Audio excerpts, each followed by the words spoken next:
friends, today we're going to read a story called The Big Green Monster. And go away, big green monster.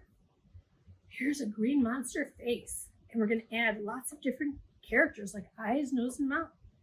So big green monster has 2 yellow eyes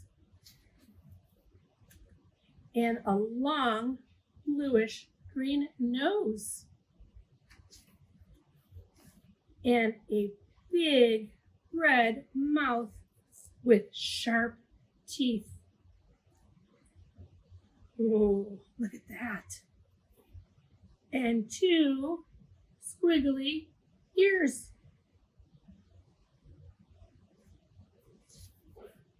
And scraggly purple hair. Look at that. Doesn't look scary at all. And a big green face. But go away, 2 big squiggly ears. 1, 2.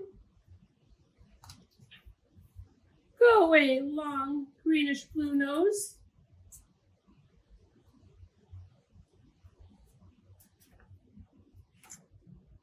Go away, big red mouth and sharp teeth. Go away, 2 big yellow eyes. Go away, purple scraggly hair. Go away, big green face. And don't come back until I say so. Hope you enjoyed our story, friends. Bye.